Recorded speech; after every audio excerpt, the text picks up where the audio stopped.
Boa noite, agora de verdade. Meu nome é Ana Paula Alencar, eu sou jornalista. Em nome do Grupo Editorial Sumos e da Unibis Cultural, eu quero agradecer a presença de todos e principalmente do nosso convidado, Clécio Borges, que vai conversar hoje conosco sobre amor, sexo e relacionamento na clínica homoafetiva, que é tema do seu livro Muito Além do Arco-Íris, lançado pelas edições GLS, que é um selo do Grupo Editorial Sumos. O Clécio é um dos pioneiros na aplicação da terapia afirmativa no Brasil. É psicólogo, formado pela Universidade Federal de Minas Gerais e tem pós-graduação pela Universidade de São Paulo. Nos últimos 17 anos, vem se dedicando ao atendimento psicológico de gays, lésbicas, bissexuais e seus familiares, de acordo com a visão afirmativa. Participa de cursos e de outros eventos no Instituto Pink Therapy, em Londres, que é especializado em diversidade de gêneros e orientações sexuais. Também presta consultoria para organizações interessadas no desenvolvimento de uma cultura organizacional inclusiva e diversa. Além do livro Muito Além do Arco-Íris, ele é autor do livro Terapia Afirmativa, uma introdução à psicologia e à psicoterapia dirigida a gays, lésbicas e bissexuais, pelas edições GLS, e de Desiguais, então, pela editora Fábrica de Leitura. Então, passo a palavra agora ao Clécio. Boa noite, eu queria agradecer a presença de todos. Quando nós pensamos em fazer essa apresentação aqui, eu pensei que que seria mais interessante a gente fazer uma conversa, um bate-papo, né? Acho que fica mais interessante para todo mundo, e eu também não gosto muito de fazer palestras. Então, eu vou apresentar simplesmente alguns conceitos bem rapidamente do que difere, relacionados ao que difere a, digamos assim, uma clínica mais voltada, né, para o público, que a gente chama de clínica homoafetiva, de uma outra clínica, né, que não seja segmentada. Vou apresentar algumas das questões, temas e conflitos que aparecem, que eu diria que são mais, que têm algum grau de especificidade, né, embora sejam parecidos com de outras clínicas, e aí a gente conversa. Eu posso, então, enfim, responder perguntas e a gente vai conversando. Tá bom? Então, vamos lá. Por favor. Bom, então, para começar, é importante a gente lembrar que indivíduos e casais homoafetivos procuram terapia pelos mesmos motivos e com questões e conflitos pessoais, familiares, profissionais, muito parecidos com os dos indivíduos e casais heterossexuais, né? Porém, esses motivos, questões e conflitos costumam se apresentar sob a perspectiva de sujeitos que fazem parte de um grupo minoritário. Então, aí começa a primeira diferença, né? E esse grupo minoritário é submetido a diferentes níveis de opressão social, preconceito e discriminação. A esse conjunto de condições de valor negativo e presentes desde o nascimento do sujeito, damos o nome de homofobia. Essa palavra está muito em voga, né, atualmente. E é essa homofobia, em suas manifestações externas, familiar, social, cultural, e em suas manifestações interiores, o que nós chamamos de homofobia internalizada, que constitui um elemento específico e comum presente, de forma consciente ou inconsciente, nas queixas dos pacientes homoafetivos, né? Muitos chegam sem essa consciência, e uma das coisas que a gente vai falar sobre a importância de ajudá-los a entender o papel dessa chamada homofobia internalizada. Mas há também questões, conflitos e demandas específicos de natureza afetiva, sexual, relacional, familiar, de estilos de vida, educação, preconceito e discriminação, legislação, etc. Então, aqui, lembrando, né, quer dizer, que embora a gente esteja falando de seres humanos de maneira geral, aqui nós vamos estar falando de algumas questões que tendem a se apresentar de uma maneira mais específica nessa clínica, né? Então, eu vou dar alguns exemplos aqui, e aí a gente depois conversa sobre eles, como vocês quiserem. Então, o mais conhecido, né, todo mundo acha que os homoafetivos vão para a terapia para fazer, né, autoaceitação, coming out, né, que é a saída do armário, que sempre envolve sentimentos de medo, vergonha e culpa. Sim, isso, digamos assim, há muitos pacientes que procuram isso, mas outros pacientes não têm realmente mais essa questão de maneira tão clara, e aí eles procuram por outras questões que são, por exemplo, né, Bullying, abusos emocionais e agressões físicas. Acho que todos vocês sabem que o índice de bullying e de agressão para as crianças que nós chamamos de crianças gays, né? Embora elas não tenham uma identidade homossexual, elas têm comportamentos e uma certa identificação com o gênero feminino, que elas sofrem bastante essa questão do bullying, dos abusos emocionais e agressões físicas. Falta de modelos positivos no ambiente familiar e social próximo. Isso mudou um pouco nos últimos anos, mas ainda são muito poucos os exemplos, né, de modelos. A ausência de uma educação sexual que contemple a diversidade de identidades, de gênero e de orientações sexuais. Um bom tema para o kit gay, né, que está aí agora de novo essa discussão sendo retomada na política. Vamos lá. Preconceito e discriminação nos ambientes de trabalho, rejeição por parte das principais religiões institucionalizadas, dominância da visão heteronormativa nos modelos de relacionamento sexual e afetivo e pressão para a conformidade social. Na verdade, esse é o tema principal do livro, né? Trata basicamente dos relacionamentos e como eles são muito influenciados por essa ideia, por esse modelo heteronormativo que acaba causando uma pressão muito grande, portanto, muito conflito, muito sofrimento na clínica. Pequena visibilidade das famílias homoafetivas e a falta de formação específica de profissionais das áreas de saúde, incluindo saúde mental e da educação para lidar com indivíduos e famílias homoafetivas. Também isso é uma dificuldade muito grande, profissionais de todas as áreas, né? Inclusive na psicoterapia, etc. Só muito recentemente as pessoas passaram a se interessar um pouco mais para olhar isso como sendo uma questão importante. Pouco alcance de políticas públicas voltadas para indivíduos e famílias homoparentais. HIV e AIDS, claro que isso não é uma questão só do grupo GL, né, GLBT, mas ele tem uma incidência muito maior, então isso realmente é uma questão que aparece com muita frequência na clínica.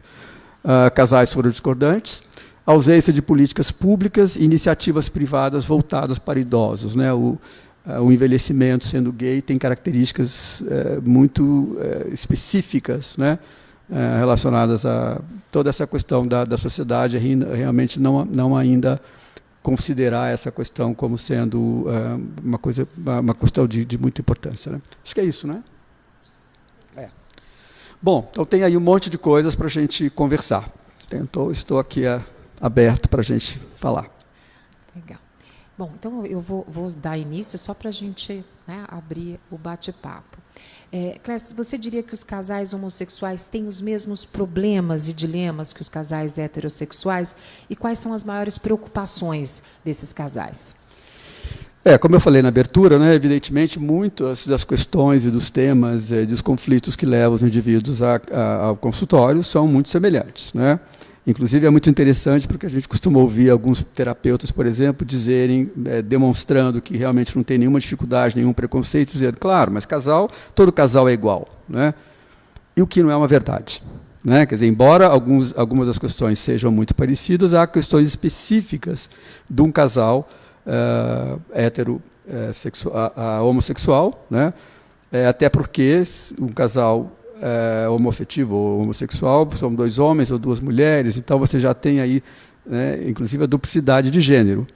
Fora todas essas questões que que eu comecei a citar aí, de como é a pressão social, de como o preconceito, de como a homofobia, né, de como a pressão para um padrão heteronormativo que tem a ver, né, com uma série de questões. Então, tudo isso acaba sendo aparece de forma muito clara, né? Aparece na queixa do paciente, ou não aparece na queixa do paciente, mas à medida que você vai trabalhando com o casal, você vai percebendo que alguns daqueles conflitos que estão ali, na verdade, são sintomas, né, de dificuldades de autoaceitação, de dificuldades com a família, que não aceita, por exemplo. Então, isso cria um grande problema no casal. A questão, né, da parentalidade, ter ou não ter filhos. Então, todas essas questões aparecem, né, e estão muito relacionadas a essa questão do coletivo, né? Não dá para a gente pensar na clínica sem pensar no coletivo, né?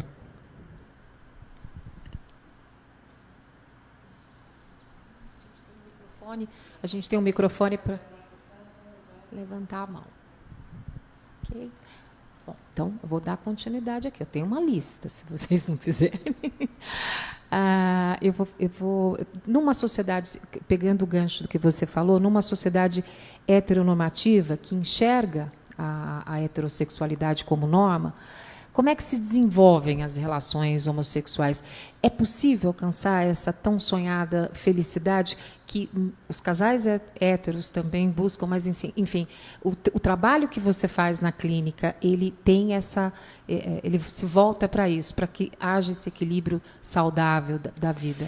A gente precisa entender primeiro historicamente, né? Porque a gente, pelo menos, tem dois momentos aí muito importantes, agora talvez tenha um terceiro a partir do que vai acontecer, pelo menos no caso do Brasil, né? O que vai acontecer, com todas essas questões que estão sendo colocadas aí hoje na pauta em relação às minorias, né? Mas, assim, num primeiro momento, quer dizer, quando eu comecei o meu trabalho, as questões que apareciam na clínica eram bem diferentes das questões que aparecem hoje. Por quê? Há 15 anos atrás, há 20 anos atrás, não existia uma visibilidade como existe hoje. Né? Então, sim, no começo a minha clínica era uma clínica muito voltada para pessoas que iam procurar ajuda para se autoaceitarem como homossexuais, para poder enfrentar a família, enfrentar a sociedade, etc. Depois de um certo tempo, nos últimos anos, né, vamos dizer assim, de 10 anos para cá, pouco menos, houve uma mudança muito grande. Né? Houve uma grande visibilidade, as questões das minorias, especificamente LGBT, apareceram de muitas formas. Houve progressos importantíssimos, como, por exemplo, né, não uma lei que permita o casamento homoafetivo, mas uma determinação do Supremo Tribunal Federal que impede, né, o Brasil é o único país que não tem uma lei que permite, mas tem um decreto que impede a proibição. Até nisso nós somos muito diferentes. Né? Então, tudo isso mudou muito o panorama da clínica. Né? Então, hoje, eu recebo vários pacientes que aparentemente estão muito bem em relação à sua orientação sexual, em relação à sua identidade sexual, que vai além da orientação, né, assim, inseridos dentro do contexto familiar, social, etc., cujas queixas são queixas normais de um casal, ou porque, né, enfim, tem algum conflito específico. No caso dos homens gays, muita questão da sexualidade é uma das questões que mais aparece. No caso das mulheres gays, as questões da intimidade, que aparecem com muita frequência e tal. E começaram a surgir também essas questões que eu acho muito interessantes pouco tempo para cá, dos indivíduos homoafetivos poderem imaginar, poderem se projetar na vida como sendo pais. Né? Porque o que a gente tinha antes eram, normalmente, pessoas que tinham filhos em relacionamentos heterossexuais, né? E depois de um certo tempo se assumiam, etc., mas ter filho como homossexual é uma coisa relativamente nova. Então, essas questões começaram a aparecer também.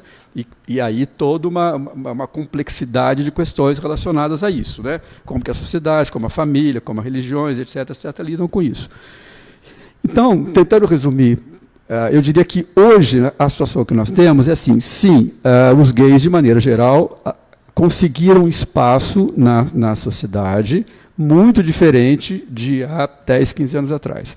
Porém, nós temos que lembrar que nós estamos falando, ou eu estou falando, o meu lugar da fala, né, é o lugar de um terapeuta em São Paulo, e que, portanto, tem um recorte muito específico. Eu talvez não pudesse dizer isso para o Brasil como um todo. Né, embora haja avanços enormes em relação à legislação, à visibilidade, etc., ainda é muito restrito aos grandes centros, e principalmente como São Paulo. Então, sim, houve uma mudança muito grande, os conflitos são muito parecidos, né? Mas, como eu falei, à medida que você vai, se você trabalha aprofundando um pouco mais, né, o que os pacientes trazem, ou seja, a partir da queixa, né, você vai aprofundando um pouco mais, a gente vai percebendo que realmente tem questões que são muito complicadas, muito profundas, digamos assim, em relação à questão da chamada opressão social, que se manifesta das maneiras mais variadas possíveis. Né? E eu estou insistindo na questão da política, não é para discutir política, é que, nesse momento, algumas das questões que a gente imaginava que não estariam sendo discutidas mais neste momento, voltaram a aparecer no consultório de maneira muito, muito clara.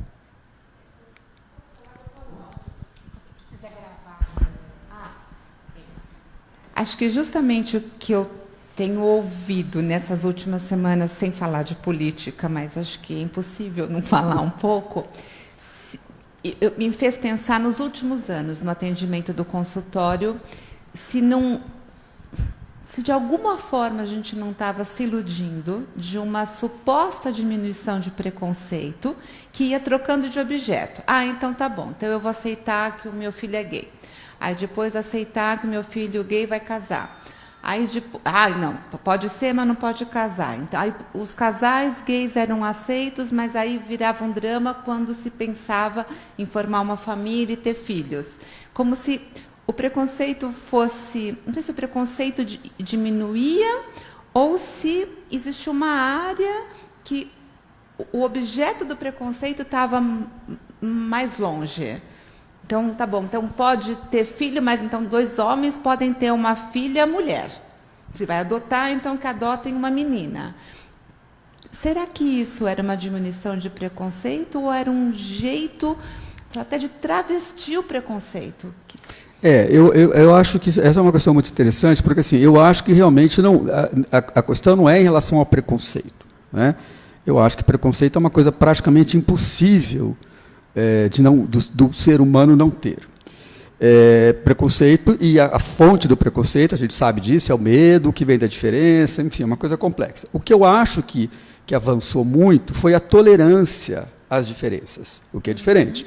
Eu posso, por razões, por exemplo, religiosas, né, achar que um relacionamento homoafetivo é um pecado, porque a minha religião diz assim, mas eu tolero mais porque é uma pressão social, porque é um coletivo que diz isso. Não é? Então, assim, o que ampliou-se muito, eu costumo dizer que, simbolicamente, isso começou a acontecer no caso de São Paulo, e também, como São Paulo reflete o Brasil como um todo, o dia que a parada gay tomou conta da Avenida Paulista. Né? Porque, até então, eu sou de uma geração onde os gays, né, eles tinham que se encontrar à noite, era sempre no escuro, sempre na sombra, né, em lugares longe.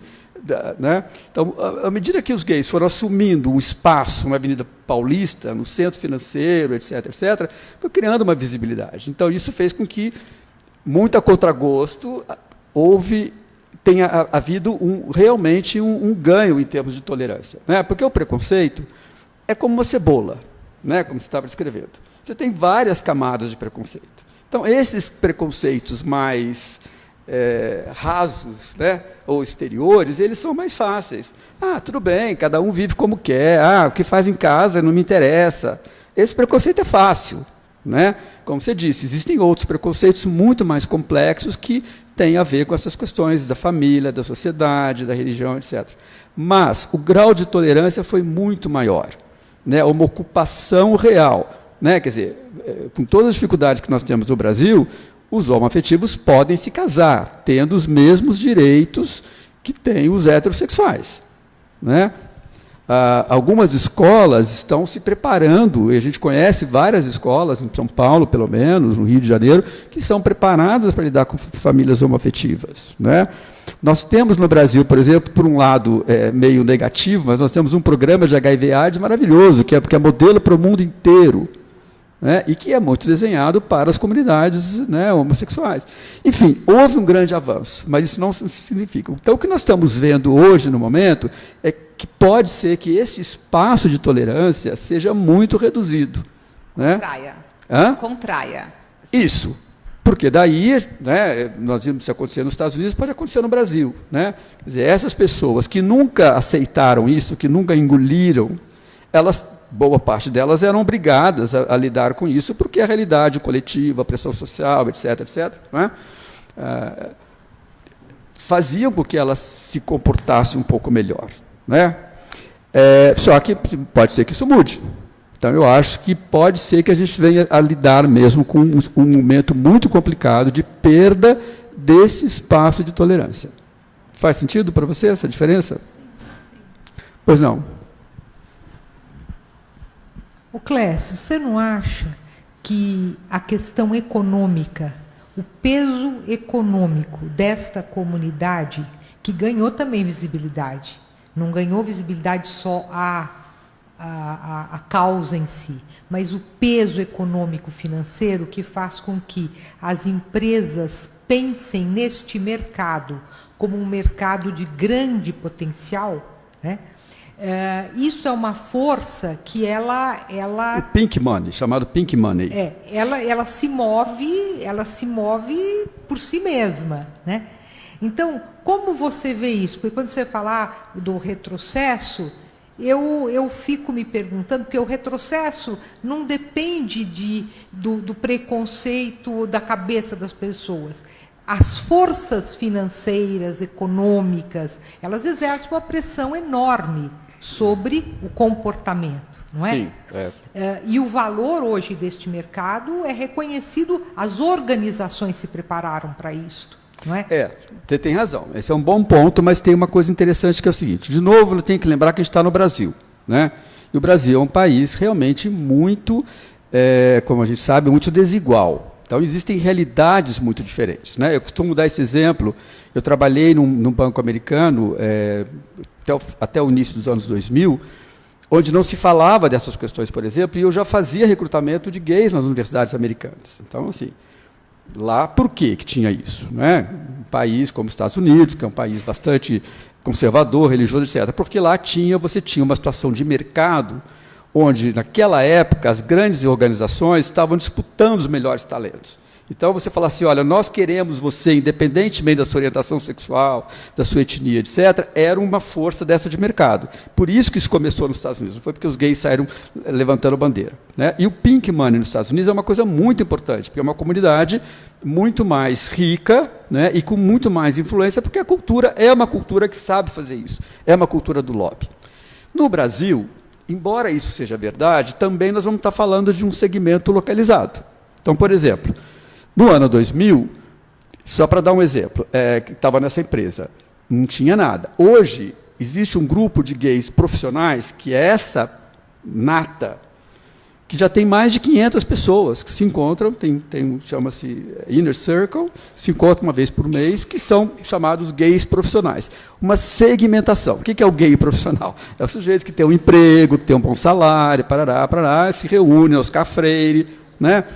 Então, isso é uma verdade. Por quê? Por que existe esse grupo? Porque estas empresas, que normalmente são as empresas multinacionais, começaram a fazer esse trabalho de diversidade.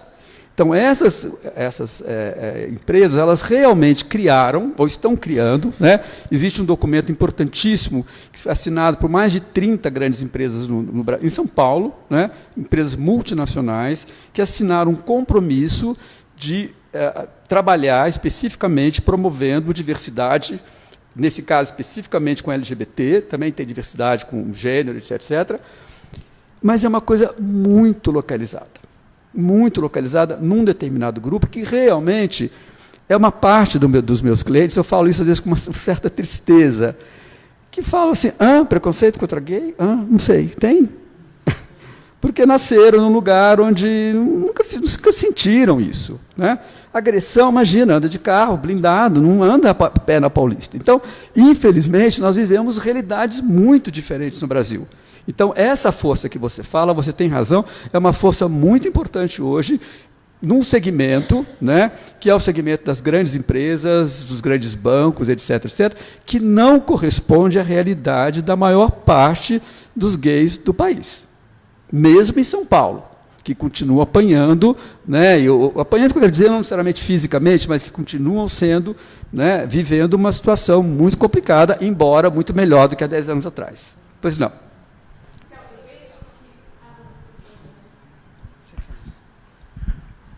Muito obrigada. Seria bom vocês falarem o nome, porque eu não conheço todo mundo, então... Tá, eu me chamo Cris. Cris, ok. E junto com esse ponto que ela colocou, que eu acho que também é bem valioso, eu penso na voz que as mídias sociais deram às pessoas. Então, e juntamente com isso, quando algumas figuras muito relevantes no mercado organizacional mostraram a sua cara, um CEO da Apple, você pega os mais figurões que chegaram a público para dizer a sua verdadeira identidade, vamos dizer assim, eu acho que, de alguma forma, isso autorizou as pessoas a se colocarem com mais naturalidade também, né? Sim, que foi com muito certeza. importante para todo mundo, porque todo mundo, se o cara que pode deixar de ser um admirado, porque ele é o CEO da Apple, por exemplo, ele veio... Como que eu temo isso, né? Isso. Se um cantor super, que cheio de fãs e com todo... com tantos admiradores, consegue vir e falar, olha, eu vou casar e vou adotar, ou vou ter uma barriga de aluguel para gerar meus filhos. Então, eu acho que, de alguma forma, o pequenininho, o cara anônimo, ele se autorizou mesmo a falar assim, eu também tenho... É isso que eu coloquei ali, quer dizer, a importância, né, do modelo, né, que a gente chama de role model, daquele modelo que possibilita, né, eu sempre trato dessa questão, quer dizer, quando eu cresci, muitas pessoas, mesmo mais jovens que eu, cresceram sem ter a possibilidade de conhecer um homem gay, por exemplo, né? Os modelos que eu tinha na minha infância eram pessoas que não tinham uma identidade gay como nós a entendemos hoje, né? Então, eram pessoas de televisão, né, meio caricatas às vezes, eu não tenho nada contra isso, mas assim, você não tinha opções, né? Então, isso é uma coisa que gera um dos sofrimentos que a gente trata no consultório, que é a solidão do menino ou da menina gay, a solidão de olhar em volta e não ter ninguém que represente, que seja um modelo, né? E aí até a gente pode depois falar sobre isso, mas eu acho que daí vem até muito frequentemente a identificação com o feminino, no caso do menino, porque ele não tem uma, digamos assim, uma alternativa, né? Ou ele se identifica com o pai e ele não se identifica porque tem, né, uma diferença enorme num monte de coisas, e ele acaba se identificando com o feminino e tal. Então, o fato dos modelos, você ter o primo gay, o tio gay, isso faz uma diferença. E, do ponto de vista do coletivo, com certeza. Mas eu me lembro, quando eu comecei a trabalhar com essa... Eu fui a primeira pessoa a trabalhar, né, segmentado no Brasil. Foi muito complicado no começo, porque nem o CRP queria me aceitar, porque não tinha uma especialização para isso, etc, etc. Então, eu era muito procurado para fazer matérias e programas de televisão, etc. Nós tentamos, durante anos, fazer matéria na Exame, por exemplo, e nenhum executivo do Brasil topava se apresentar como tal. Não é mais verdade. No ano passado saiu uma capa maravilhosa, com vários... Não é? Então, assim, de fato houve uma mudança, mas era há 10 anos atrás, ninguém tinha coragem de aparecer, ninguém tinha coragem. Então, assim, esse movimento que começou nos Estados Unidos há muitos anos atrás, ele realmente demorou para chegar no Brasil, e por essas razões que nós estamos colocando. O Brasil é um país profundamente desigual. Né? Então, um executivo de um banco internacional, ele pode perfeitamente dizer, eu sou gay, que bacana e tal, mas eu não sei se um gerente de uma, né, de uma empresa de médio porte e tal pode fazer isso. Ele pode, né, até tentar fazer, mas vai ser muito difícil a vida dele. Porque essas empresas que hoje têm onde há de fato esse ambiente mais inclusivo, que é a palavra que nós usamos hoje, elas trabalham nisso sistematicamente, fazendo treinamento, fazendo formação, né, estabelecendo políticas que são seguidas para que essas pessoas... Então, não é uma coisa que você fala, a partir de agora a gente aceita, porque as piadinhas continuam, né, os abusos verbais, enfim, continuam. Então, sim, houve realmente um grande progresso. Eu acho que, eu costumo dizer para os meus pacientes mais jovens, vocês não têm ideia do que era ser gay há 15 anos atrás, 30 anos, 40 anos atrás. Ou talvez eles tenham, às vezes eu uso isso no consultório, quando eles olham as outras identidades. Sim. Aquela pessoa que diz que não é nem homem nem mulher, sim, o travesti, o trans. Transsexual, porque sim. quando a gente diz, o CEO assume que é gay, mas um CEO assumido, sei lá, travesti, trans, vai gerar um choque hoje. Sim. Ainda gera, né? Nessa exame saiu uma trans poderosíssima, Sim. maravilhosa, e assim, admirada, reconhecida. Não existem hoje, inclusive no Brasil, essas empresas que eu estou falando para vocês, eu não sei quantas são hoje, mas são mais de 30 empresas. Várias delas têm profissionais de alto nível, né, que são transexuais. A maior parte dessas empresas paga para algumas das pessoas fazerem, quando é o caso de redesignação de sexo, tal. Mas, de novo, digamos assim, é uma elite. Por outro lado, você vai no Pão de Açúcar, posso falar porque é a realidade, você vai no Pão de Açúcar do lado da minha casa e quem atende é uma trans. Então, de fato, houve uma mudança. Porque o Pão de Açúcar, por exemplo, tem uma política de recrutamento, né, e de colocar essas pessoas como caixa, etc. Então, assim, houve uma grande mudança, né, mas, de novo, isso vem a partir de digamos assim, de um segmento empresarial, como a Eliana falou, do poder do dinheiro, né, das empresas que são conscientes disso, sabem que isso tem um valor de mercado, porque elas podem recrutar talentos, então tem toda uma lógica. Mas se você vai no armarinho da esquina, não é assim que as pessoas veem, por exemplo, um transexual, né? Ou um gay, muito gay, né? Porque também tem níveis de gay, né? Dependendo do nível, você é aceito. É muito gay ou pouco gay. Né? Oi. Eu me chamo Ailton Gomes, eu sou psicólogo, também trabalho com pessoas LGBT na clínica. Enfim, voltando um pouquinho para a questão política, eu tenho recebido alguns pacientes, porque isso tem reverberado mesmo para eles, isso acaba vindo, escoando para os assuntos que vão sendo falados na clínica, né? Queria saber de você um pouco como é que é esse processo de acolhimento em relação a esses assuntos que vêm vindo, né? A sensação que eu tenho é que os assuntos vêm como um certo receio, como se fosse uma situação meio limítrofe. O que vai acontecer da minha vida a partir do ano que vem, quando X situação política se instaurar, né? Então, como é que seria o papel do psicólogo nesse processo, em auxiliar esse paciente nesse lugar? Só vou complementar, Clécio, que eu acho que é bem de acordo com a pergunta dele, que é inevitável falar de política. Você não acredita que essa mudança que está se formando, porque eu acho que isso também é inevitável, deve acontecer, as coisas não vão piorar muito a ponto de todo esse avanço mesmo, da maneira como você falou, um avanço importante na postura, né, em relação a como as pessoas encaram, não o preconceito, porque o preconceito a gente sabe que não é fácil mexer, isso não vai retroceder demais a ponto de a gente colher de forma muito negativa o que vai acontecer daqui para frente. Aí a gente, né, porque quando a gente volta para a gente estava falando um pouco do coletivo, né? Quando a gente volta para o consultório, a situação é um pouco diferente, porque nós estamos falando da subjetividade do indivíduo, né, que é afetado pelo coletivo, mas que traz as suas questões pessoais, né? Então, eu diria assim, o que eu tenho percebido na minha clínica, né, eu tenho percebido algumas pessoas que, um pouco na linha do que a Yara estava falando, era como se tivessem mais ou menos cicatrizado umas feridas e agora essas feridas estão sendo arrancadas. Então, era uma dor que estava ali meio esquecida, porque eu estava vivendo a minha vida, minha mãe me aceita, eu vou para a balada, namoro quem eu quero, papapá. E tinha lá uma ferida da minha infância, da minha adolescência, e isso estava mais ou menos cicatrizado. E, nesse momento, essa ferida está sendo, não é? E as pessoas chegam e falando dessas coisas. Então, assim, tem esse tipo de, digamos assim, né, de sofrimento, que aí a gente vai percebendo, olha, então não estava tudo tão bem assim, né?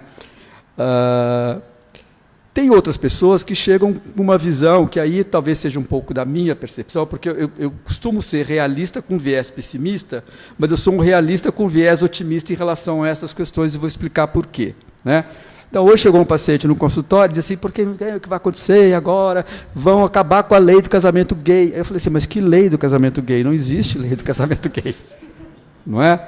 Então, ou seja, também aí é um nível, né, digamos assim, de excesso, né? De medo em excesso, que não corresponde à realidade. Mas isso você vai lidar no consultório, porque as pessoas vão chegar com esse sintoma. Né? Vão chegar. Hoje, uma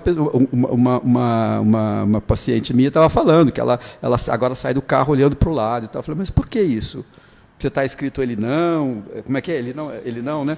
Não, mas eu não sei, porque eu coloco no Facebook. Bom, então, né, aí nós vamos trabalhar um pouco esse medo, que é um pouco excessivo. Então, no consultório, eu acho que é muito importante a gente ter uma escuta, né, para esse sofrimento que vem e que virá. Eu até cheguei a fazer um post na semana passada, na segunda-feira, que foi logo depois do primeiro turno, eu tive 3 pessoas comentando histórias de agressão física no meu consultório, no mesmo dia, 3 pessoas. Uma tinha sido com a irmã. Eu ia falar exatamente sobre isso, tem muitos relatos de agressão. Que estava com ele na Paulista e tal, e apanhou e foi parar no hospital. Um outro caso de um conhecido na própria... Meu consultório é na Alameda Lorena. Na Alameda Lorena, que estava um casal parado num carro, parou um cara do lado e falei, esses bichinhos, esses viados, vocês vão ver quando o Bolsonaro vencer, e cuspiu na cara do casal. E um terceiro que eu não lembro agora. Então, assim, isto é uma realidade. Né? Então, nós temos que ouvir isso e ajudar as pessoas a, né, lidarem com isso, trabalharem. Eu tenho aconselhado os meus pacientes de maneira bastante direta, olha, nesse período até a eleição, procure evitar situações nas quais você não tem como dialogar, os ânimos estão acirrados, não há diálogo possível. Então, procure evitar sair de mão dada, procure... Né? Bom, agora, por que o viés realista otimista? Porque eu acho que as coisas não vão acontecer desta maneira que estão sendo pregadas hoje, por uma razão muito simples. Discurso de campanha é uma coisa, discurso depois de eleito é diferente. É óbvio que nós sabemos que tem aí, sei lá, vou chutar um número, né? 20%, 25% das pessoas que pensam exatamente essas coisas e que estão sendo autorizados nesse momento por essa liderança a agirem assim. Mas eu não acho que a maioria das pessoas que votam no candidato, né, o Bolsonaro, pense dessa maneira. As pessoas estão votando por outros motivos, estão votando pela economia, estão votando porque não querem PT, sei lá, não importa.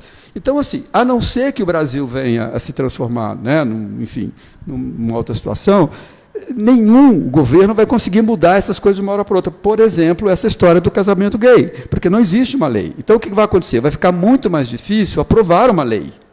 Mas nós já vivemos sem lei até hoje. A bancada da Bíblia está lá, sempre esteve. Né? Então, se havia alguma expectativa de que houvesse uma lei, não vai haver a curto prazo. Mas o casamento vai continuar, a não ser que todo, né, o sistema judiciário seja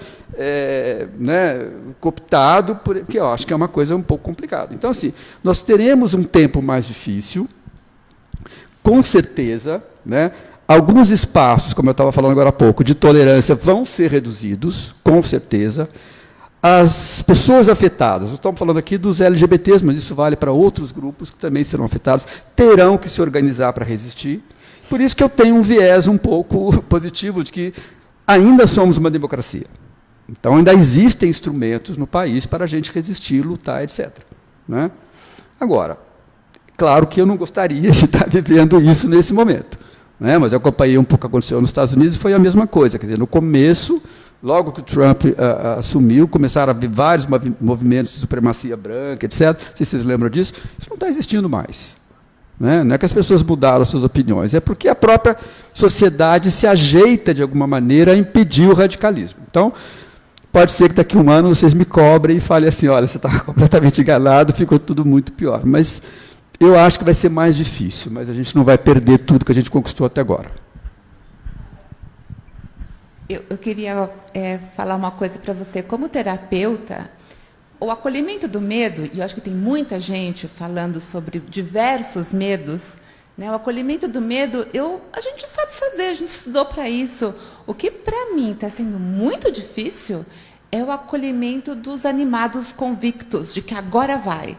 Assim, outro dia eu liguei para um amigo terapeuta, talvez o mais experiente, eu falei para ele, amigo, como é que você está fazendo para atender todo dia? Ele falou, eu engulo um Buda todo dia de manhã. Porque, como os ânimos realmente estão acirrados, as pessoas que estão com medo estão com muito medo, mas isso, de alguma forma, eu sei fazer. E tem as pessoas muito animadas com a eleição do Bolsonaro e com a normatização de que agora vai ser tudo... E isso eu estou tendo dificuldade de atender.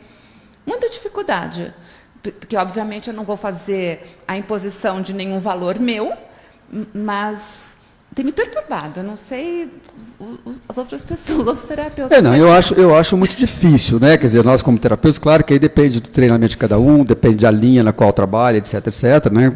Qual é o grau de envolvimento, mas é muito difícil a gente lidar com pessoas, por exemplo, que pensam muito diferente da gente nessas questões elementares. Né? Então, eu acho que é um exercício diário de você ter aquela pessoa na sua frente, respeitar, etc., uma escuta. Mas não é fácil. Os dias são mais cansativos, a gente chega com mais dor de cabeça em casa. Né? Eu tenho uma clínica que tem muitas pessoas que não só votam, mas que acham, enfim, como você está falando. Né? E que falam, e a clínica é clínica de gays, não é? Então, as pessoas falam assim, imagina, isso é bobagem, o economista vai ver a partida... Hoje, por exemplo, já viu o dólar, já menor valor do dólar. Essas pessoas estão preocupadas com o mercado. Elas estão enxergando só isso, porque, de fato, elas não sofrem nas suas vidas o problema de que a maior parte da população brasileira sofre. Né? Elas não são afetadas, porque elas não passam férias né, nos lugares onde as pessoas passam. Então, a gente tem essa realidade, e eu acho, para mim, né, é muito difícil às vezes. É muito difícil encarar a sessão como uma pessoa que pensa coisas, né? Então, mas faz parte do nosso trabalho, né? Tem muito como a gente fugir disso, né? Eu já tenho uma segmentação, né? Se ainda for segmentar politicamente. Agora eu só atendo, parece coisa de Estado, agora eu só atendo gays que votam de tal posição política. Isso. O que mais, gente? Bom, com tantos problemas e adversidades para enfrentar a vida a dois, a maioria provocada por esse ambiente social hostil, é possível afirmar que os casais homossexuais que resistem às pressões intrínsecas ao seu cotidiano constroem alicerces mais fortes, com vínculos de proteção, de afeto e de respeito mais presentes do que os casais héteros? Não, eu não acho que dá para generalizar isso, né? Eu acho que casal, né, enfim, as pessoas têm as mesmas questões, né? O que eu acho, assim, sim, é possível que um casal, né? Isso não vale apenas para orientação sexual, mas vale para tudo na vida, né? Que tem que enfrentar muitas dificuldades. Isso pode ser uma cola, né, importante no relacionamento, né? Tivemos que lutar, nosso amor era impossível, né? Não podia, né? Eu tenho uma história que eu acho muito interessante de um paciente que eu comecei a atender muito jovenzinho. E a mãe dele foi lá na sessão comigo, e ela falava, eu nunca vou aceitar meu filho. Ele chorava, ele dizia, nunca, eu amo, mas eu não vou aceitar. Parará. Aí passaram-se 2 anos, ela voltou lá e falou, você sabe, eu gosto muito mais do meu genro do que da minha da nora, que eu tinha um outro irmão. Me dou muito bem, ela ficou amiga e tal. Então essas pessoas, essa dificuldade que elas tiveram que enfrentar e essa relação que elas têm com a família, é um suporte muito importante, que ajuda muito aos casais, né, que querem ficar. Mas você tem outras questões também que são muito complicadas, por exemplo, vai entrando um pouco mais, né, saindo um pouco da política, entrando no consultório, na clínica, né, as dificuldades, por exemplo, dos casais homossexuais masculinos, que é a dificuldade de manter os relacionamentos heteronormativos, né? Que é o casamento monogâmico. Isso é uma grande complicação. Eu diria que essa é a questão que mais aparece no meu consultório, né? Assim como das mulheres homossexuais, que trazem questões com muita frequência dessa coisa da intimidade excessiva, que faz com que a sexualidade diminua, né? Então, essas questões aparecem com muita clareza, e são questões que eu imagino que na clínica, que não seja uma clínica totalmente homoafetiva, isso apareça menos. Não é? Eu diria que, sei lá, pelo menos 30% dos meus pacientes gays têm relações não monogâmicas. Estão em relacionamentos que a gente chama de, né, relacionamentos não monogâmicos, que têm diferentes formas. Então, essas pessoas vivem muito bem, mas sofrem uma pressão social. Né? Sofrem uma pressão social, então acabam vivendo um gueto, né, diferente do gueto que era o gueto, né, o gueto no sentido de que eles podem se mostrar como. E é muito interessante, porque eu falo, olha, engraçado, né, os gays hoje apresentam situações que os héteros traziam, né? Por exemplo, eu acho o cara muito interessante, mas não dá para apresentar para minha mãe, e a mãe fica cobrando o namorado, quer dizer, uma coisa impensável alguns anos atrás. Eu quero conhecer seu namorado, mas não é um de família, ele não vai chegar lá, ele não tem, né? Então essas questões que de família. as questões que não existiam nesse universo, porque era um universo muito mais livre no sentido do relacionamento sexual afetivo, hoje tem uma pressão heteronormativa para conhecer a família, participar, viajar e tudo mais. Então, isso é uma novidade, né, e que eu acho interessante. Mas eu diria que, de maneira geral, quer dizer, mudou muito, né? E muitos conheço e tenho pacientes que se casaram, né, que têm uma relação estável, casados oficialmente, participam, né, das famílias, têm filhos ou adotam filhos. Né? Isso mudou muito, realmente. Então, eu acho que é mais fácil. Né? Há 30 anos atrás era impensável se pensar, imaginar um casal gay assumidamente. Né? Mas, mesmo assim, tem casais interessantes, né? Porque, apesar de tudo isso, essa semana atendi uma moça que ela tem um relacionamento há 17 anos com uma outra moça, E ela jura que ninguém sabe. Não, é possível, não estou falando como ironia, não. Elas vivem de uma maneira que é possível que ninguém saiba. As pessoas podem até desconfiar, mas assim, não há nenhum elemento, né, que diga assim, é um casal, porque não tem uma vida social, etc., em que apareça de alguma forma. Trabalham na mesma empresa, então são colegas de trabalho, né? Então, assim, ainda existe isso. Né? E ela diz assim, eu não quero mudar isso. Acho que tem uma onda também da modernidade de as meninas, principalmente, ficarem com as meninas. Tem uma onda meio indie, sabe? Sim. Tipo, é legal, eu sou moderna, eu sei das coisas. E as meninas ficam com as outras. Isso é um movimento geral, né? Quer dizer, acho que é um movimento de liberdade. Eu acho que sim, nesse sentido mudou muito, né? A liberdade sexual, afetiva sexual, né? Tanto meninos quanto meninas são muito mais abertos à experimentação, né? Tem menos medo de serem taxados, por exemplo, se ficarem. Isso é uma coisa muito boa, que mudou muito, né? Mas que eu acho que ainda digamos assim, é um grau de liberdade maior. Né? Isso raramente tem a ver com a questão da identidade sexual. Né? É mais uma experimentação, que, para o bem e para o mal, a gente tem hoje um grau de liberdade, experimentação, sexualidade, afetividade, uso de drogas e tal. Né? Essa liberdade ela tem os dois lados. Né? Essa também é uma questão. Drogas é uma questão muito presente na clínica, não sei quem atende aqui. Claro que é uma questão geral, não é só de homossexuais, mas na clínica de homossexuais é muito presente. Né? Então, acho que aí essa coisa que não tem necessariamente a ver nem com as questões de gênero, né? Da fluidez do gênero, eu acho que é uma liberdade maior de experimentar e as pessoas aceitam mais facilmente. Tenho vários pacientes hoje, acima de 40, 45 anos, que tiveram um casamento heterossexual, que tiveram filhos e que contam para os filhos falam, beleza, pai, normal, sem grande problema. Isso também era impensável alguns anos atrás. Né? Atendi muita gente que passava anos tendo que lidar com essa questão, com esse medo, né, de não ser aceitos pelos filhos. Isso mudou muito. Porém, não é uma verdade absoluta. Existem famílias que vivem isso com sofrimento, com muita dor, com suicídio, com abandono, principalmente as famílias mais religiosas. Né? A religião tem um peso muito, e isso é uma coisa que me preocupa hoje com essa mudança, né, política, de como essa talvez venhamos a deixar de ser um Estado laico, né, no sentido, e termos algumas coisas que são da religião. E aí eu acho que é um problema complicado.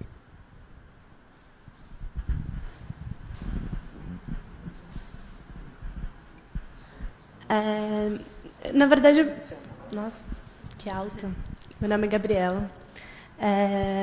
Eu, na verdade, estou pensando em algumas coisas que foram comentadas e me lembrou, né, esse assunto de ter pessoas transexuais em lugares prestigiados ou, enfim, pessoas públicas e que são talvez menos aceitas do que os gays ou as lésbicas nesses mesmos lugares. E eu lembrei de uma situação, né, pensando nas mídias sociais, etc., de uma propaganda que eu vi de uma marca de maquiagem que na verdade era o Pablo Vittar anunciando o produto novo, era um batom e etc. E os comentários extremamente transfóbicos, né, ou enfim, homofóbicos no geral, de como assim colocar um homem para representar uma mulher, né? E Pablo Vittar é uma drag queen, sabe? Se uma drag queen não vai entender de maquiagem, quem é que vai? Mas eu fico um pouco nessa coisa de como esses papéis sociais, esses papéis de gênero são extremamente importantes. E quando tem um candidato como o candidato que a gente tem praticamente vencendo as eleições, e que é um candidato que preza por esses papéis muito bem delimitados, né, que é uma segurança que parece que traz para o social, eu fico pensando um pouco nisso na clínica, nesses pacientes que se veem nessa coisa mais de eu preciso me encaixar no que é entendido de masculino, no que é entendido de feminino, e por mais que não você, por exemplo, não atenda a população trans que vive isso de uma maneira mais forte, eu tenho certeza que isso também é muito respaldado na sua... A gente, de novo, tem que falar do modelo do Brasil. Né? Eu me lembro que, só para dar o exemplo do meu pensamento, eu lembro que há muitos anos atrás eu me perguntava sempre, que engraçado, né? Quer dizer, como que as novelas da Rede Globo, na época em que você tinha só novela, não tinha as redes sociais, a novela das 9 da Rede Globo era, na verdade, digamos assim, o momento mais importante, o meio mais importante de transformação social, teoricamente, porque a novela era o momento onde a família toda se reunia, então você tinha na mesma sala, né, pai, mãe, avô, etc., e passava coisas, né, mostrava, né, digamos assim, um progresso, um avanço social nos costumes. E o Brasil continuava sendo o Brasil. Né? Até que um dia uma pessoa me explicou, falou assim, escuta, as pessoas que assistem isso lá no Nordeste, elas olham e falam assim, isso é coisa do Leblon. Elas veem aquilo como ficção. Elas não internalizam aquilo como sendo uma possibilidade de vida. Então, da mesma forma, eu acho que aconteceu com o movimento, né, da diversidade de gêneros. O que aconteceu? A bolha na qual a gente vive, que hoje é redes sociais, pegou isso como oportunidade. Então, hoje você tem propagandas, você tem personagens nas novelas, aí as pessoas acham que está tudo bem. Mas não está tudo bem. Está tudo bem com Pablo Vittar. Agora, com, né, a transexual do Largo do Arocha, aliás, ontem foi morta, antes de ontem foi assassinada uma. Né? Então, essa questão, realmente, ela não foi resolvida. Claro que houve maior visibilidade, houve maior discussão, algumas pessoas passaram, mas tem essa coisa do aproveitamento, né, daquilo para vender produto, né? E a gente fica pensando, nossa, como o Brasil, né, eu acho que nos Estados Unidos não tem nenhuma propaganda de televisão de uma transexual vendendo coisas, como tem no Brasil, várias. Né? Mas é assim, as pessoas conseguem separar isso, nós somos psicólogos, sabemos como as pessoas fazem isso. Né? Uma coisa é o Leblon, é o Pablo Vittar, e outra coisa é a realidade das pessoas. Então, esse que você está trazendo é um sofrimento enorme. Né? Embora eu não já atendi vários, mas assim, não é o foco da minha clínica, né? E há essa confusão na cabeça das pessoas, porque elas acham que está tudo bem, se a novela tem uma personagem. Agora vai estrear uma nova novela das 9 na TV Globo, que a Nani Pipo faz, que é uma travesti famosa, né? Não sei se ela é uma travesti, eu não sei se alguém conhecer melhor, se é uma transexual, enfim. Ela vai fazer um personagem de trans na novela. Mas é na novela da Globo, isso não é uma realidade para todo mundo. Né? Então tem essa situação que cria um enorme sofrimento, porque eles continuam sendo, né, perseguidos e não aceitos, a família coloca para fora. Né? A única maneira dessas pessoas ficarem bem com a família é quando elas ganham dinheiro e elas voltam para sustentar as famílias. Né? Isso é uma história também recorrente, infelizmente, no Brasil. A gente tem muito isso, né? Dessa questão social, econômica, que as pessoas conseguem ganhar algum dinheiro e aí elas são aceitas, né, porque delas viraram pessoas, né, que pagam. Também isso é uma coisa muito comum no Brasil, né, infelizmente.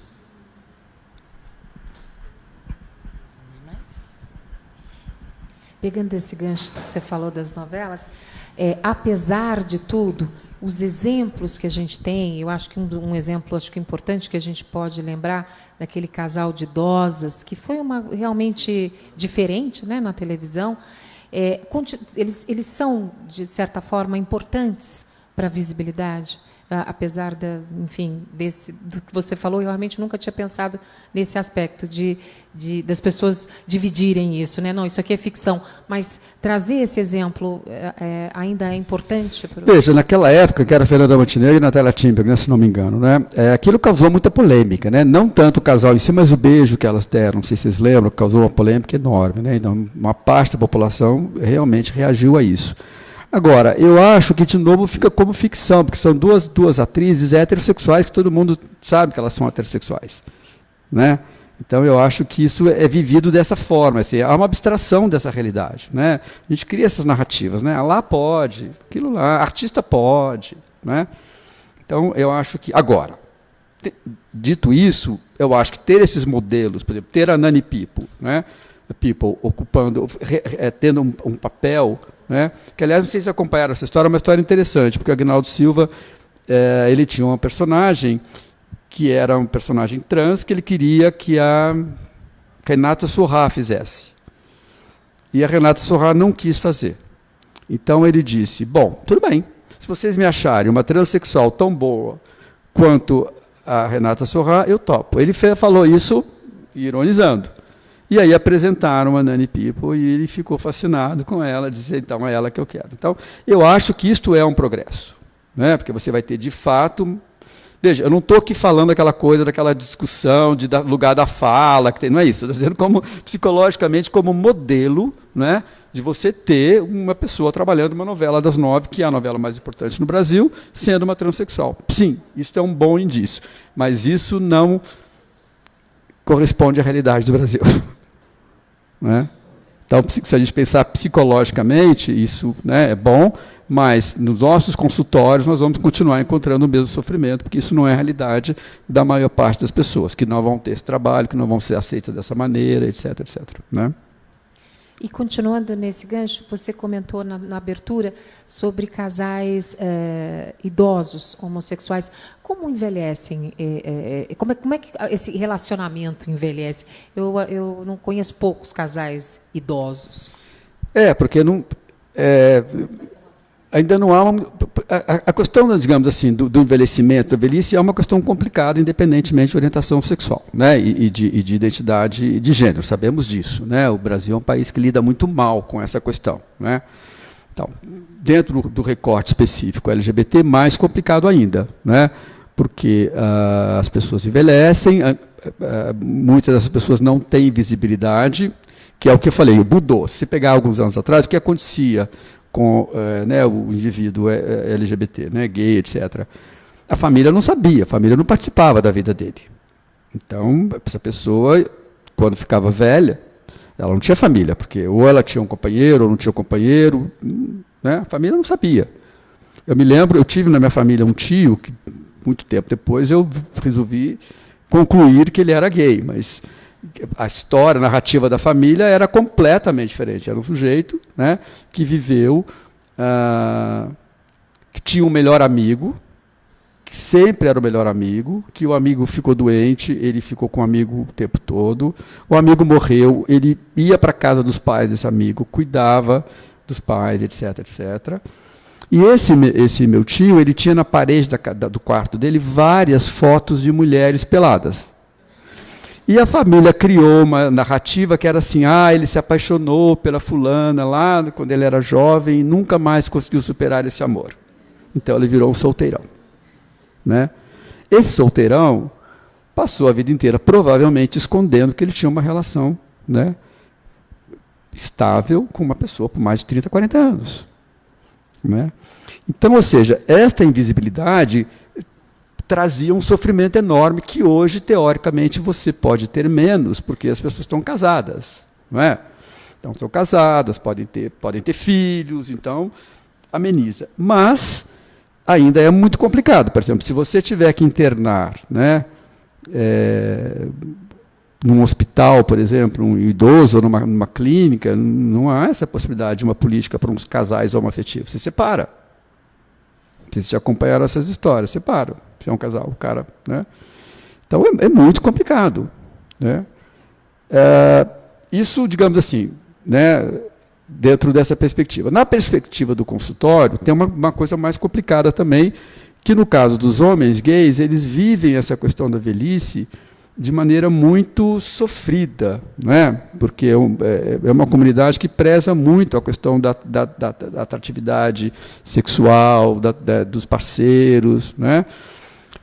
Então, o medo do envelhecimento também é muito grande, né? E a gente vê isso nas piadas. Por exemplo, tem uma boate em São Paulo, não é boate, não se fala mais, né? Uma balada em São Paulo, que as pessoas mais jovens chamam de desmanche, onde vão as pessoas mais velhas, né?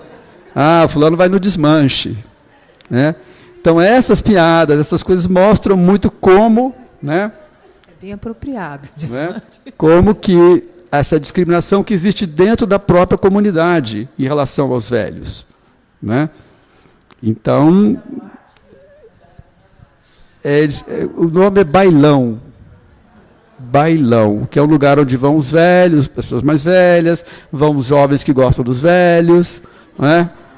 E aí o pessoal das baladas mais, fulano vai no desmanche. Né? Então, ou seja, então tem, o que eu quis dizer é o seguinte, tem a questão social, do coletivo, etc., e tem a questão dentro da própria comunidade, onde o envelhecimento é mais complicado. As mulheres sofrem menos com isso normalmente. É como se elas tivessem mais direito a envelhecer solitariamente. Né? Se espera que as mulheres, às vezes, possam ser mais solitárias, são as tias. Né? Tem um social que aceita. Vocês concordam comigo ou não? Tem um social que concorda. Hã? Não?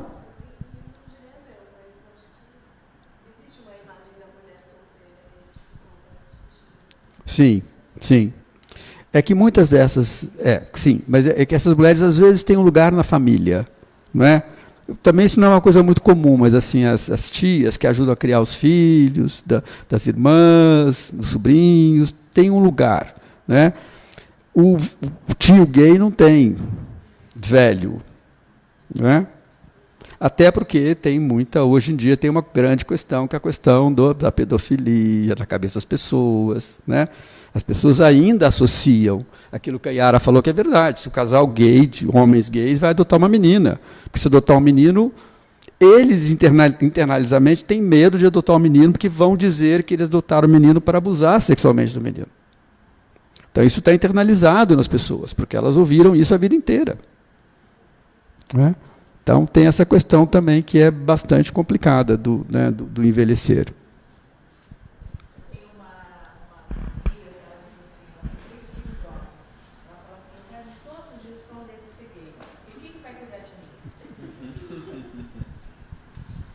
O Paulo Francis falava, né, que gay só tem 2 assuntos, mãe e Nova York. Eu me chamo Elder e eu queria ouvir um pouquinho sobre a questão da figura do gay, às vezes assumido, mas que é machista, e como isso interfere no relacionamento dele, assim, com o seu parceiro, enfim. Deixa eu ver se eu entendi. Você está falando que é um sujeito o indivíduo que é gay assumido, ele é gay. Sim, tem relacionamento tal, mas ele tem, digamos assim, um traço machista da cultura. Pensamento, enfim, uma forma de agir também. Vem de conta também uma pergunta minha que exatamente nessa linha. A dificuldade de aceitação da homossexualidade certamente deve ser um tema sempre recorrente na terapia. Mas essa dificuldade pode ser tão grande ao ponto de se apresentar como homofobia em alguns pacientes? Sim. Então, deixa eu falar primeiro da homofobia, que daí eu chego no seu ponto lá. Primeiro, a gente tem que entender que a homofobia é um termo muito genérico. Né? De novo, a gente está falando de, né, quando a gente fala da subjetividade do indivíduo e tal. É um termo muito genérico. Então, é praticamente impossível você encontrar um indivíduo, né, homossexual, criado numa cultura heteronormativa, que não tenha algum grau de homofobia. O que é essa homofobia? Ela pode ser uma coisa bem evidente, né, que poderia levar, né, por exemplo, as pessoas a não se aceitarem. Né? Eu conheci várias pessoas que não se aceitam de forma alguma. Né?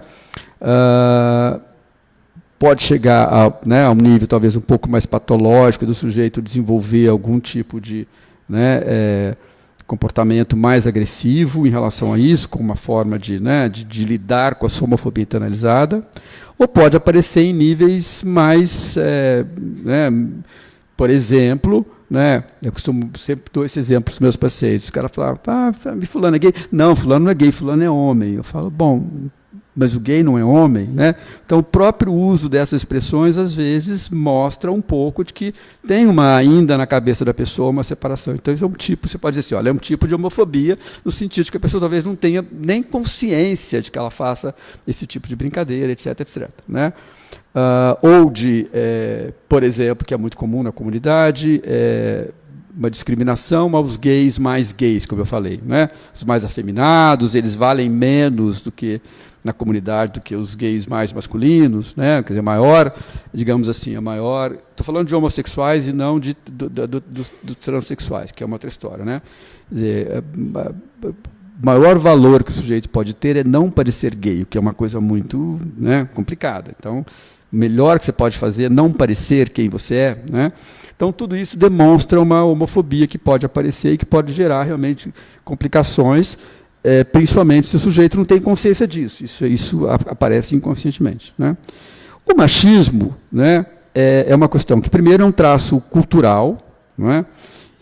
E, à medida que os gays cresceram sem ter modelos muito claros, né, porque os modelos até então eram modelos, né, heteronormativos, essa questão do machismo é muito internalizada, né?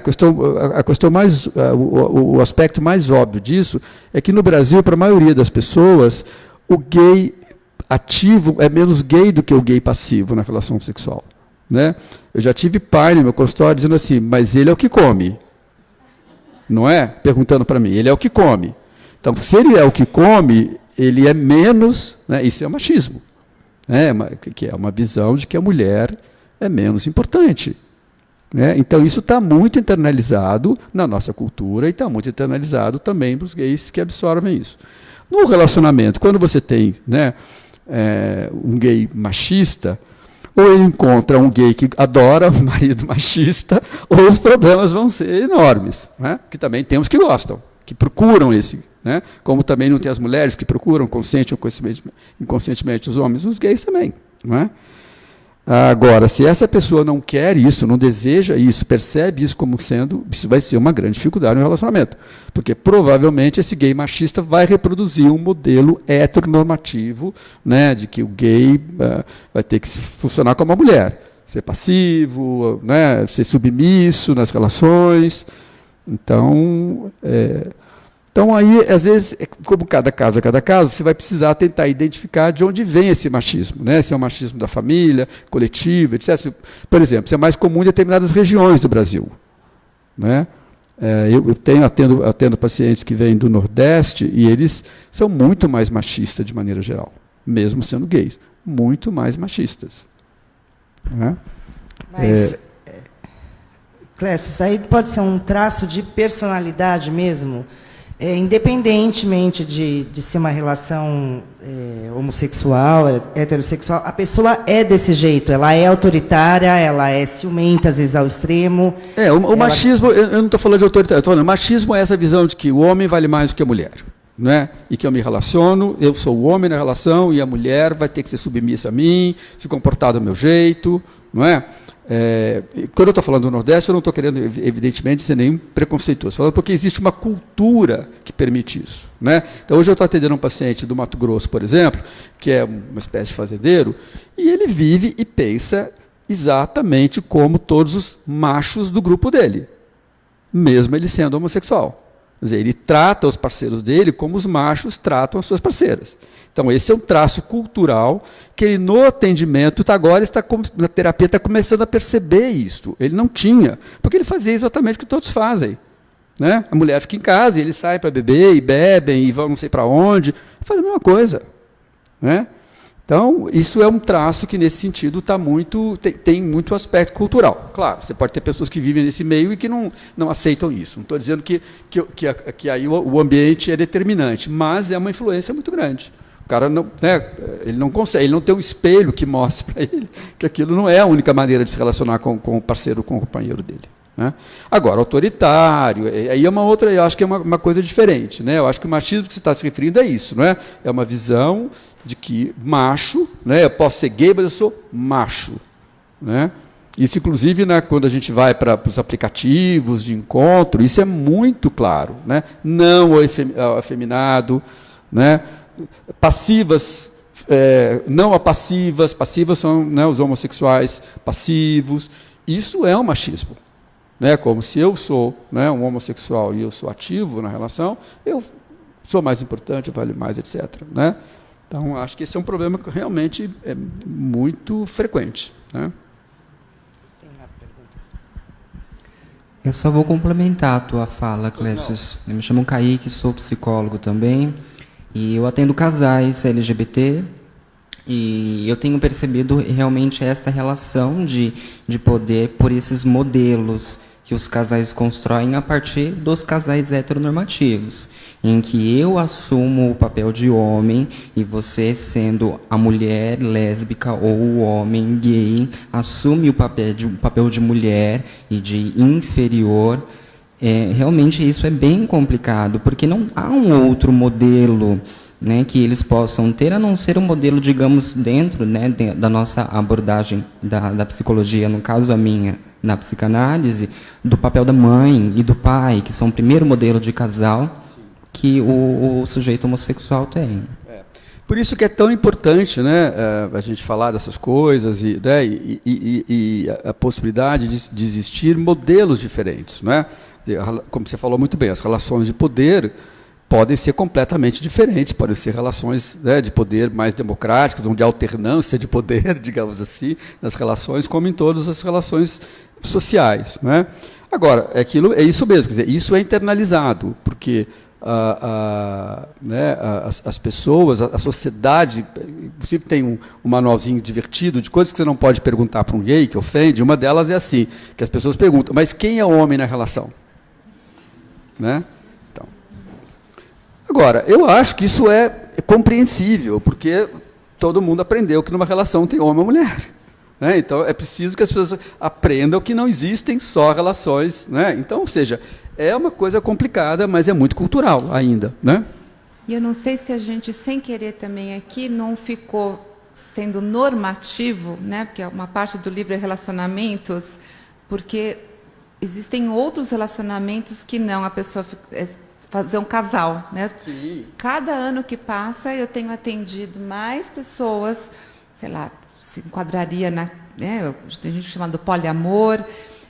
Eu trabalhei muitos anos com um paciente e a mãe dele na aceitação do casamento dele, e depois esse casamento evoluiu para um casamento com 3 homens, e a mãe dele entrou brava no consultório dizendo: ai, doutora Yara, você me ajudou a aceitar que meu filho fosse casado com um homem, mas 2 é muito para minha cabeça. E era um casamento, entre aspas, convencional, assim, igualzinho, só que eram 3. E a história era, mas por quê? Onde está escrito que tem que ser 2? Eu pensava, gente, eu não ia querer 2 maridos, mas sem querer a gente aqui só falou, ou é solteiro ou é casal. Casal, a gente falou muito de casal. Porque né? Os é o mais relacionamentos comum, podem né? ser outros modelos. Por né? isso que eu falei, né?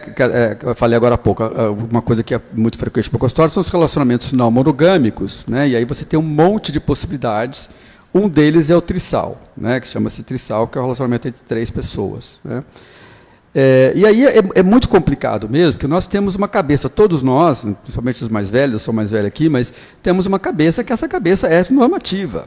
Né? Nós aprendemos assim. Né? Um dos objetivos do casamento, as pessoas se casam porque elas têm um projeto de ficar a vida inteira juntos, de ter filhos, etc.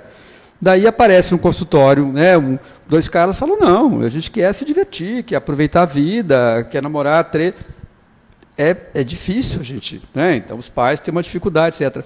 Mas eu acho que essa é uma tendência, e eu acho que é uma tendência que é mundial, né? No sentido de que há um maior grau de liberdade e há um maior grau de aceitação dessas diversidades em relação, né, às possibilidades de me relacionar amorosa e sexualmente com as pessoas. Né? Mas a instituição do casamento ainda é muito forte na nossa cabeça, né? Do casamento para sempre, né? E a gente vê isso muito, né? Eu vejo muito no meu consultório, os pacientes que se casam e eles repetem os mesmos ritos, né? É muito interessante isso, a necessidade que as pessoas têm, não de criar novos ritos, mas de repetir aquele rito que é o rito, e que eu acho absolutamente compreensível passar a vida inteira desejando o que não podiam ter, né? Então, eu acho, a gente compreende que é uma necessidade de realizar um desejo, de um modelo. À medida que a gente vem a ter novos modelos, talvez as pessoas possam desejar novos modelos. Né? Porque também o desejo, às vezes, está muito ligado ao cardápio de possibilidades que são apresentadas para a gente. Né? A gente descobre desejos à medida que a gente, eu costumo dizer, abre a caixinha de Pandora. Aí a gente vai descobrir desejos que a gente nunca soube que tinha. E um desejo pode ser ter uma família não tradicional, enfim. Né? Isso é verdade. E eu acho que deve ser muito difícil para os terapeutas mais tradicionais lidarem com tudo isso, porque realmente não estão preparados para isso. Né? Pois não. Mas eu sou o Thiago, enfim. Essa questão de... poliamor, como é colocado para o meio LGBT,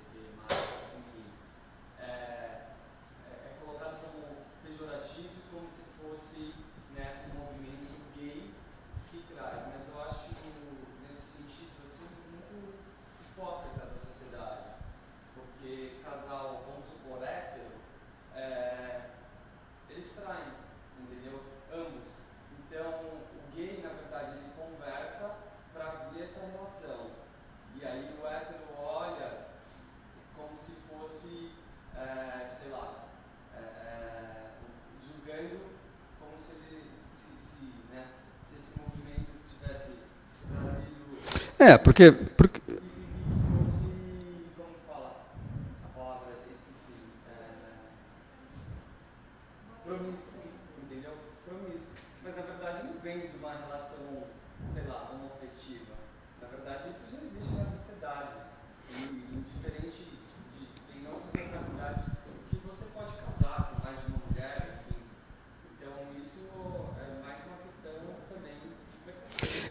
mas o que acontece...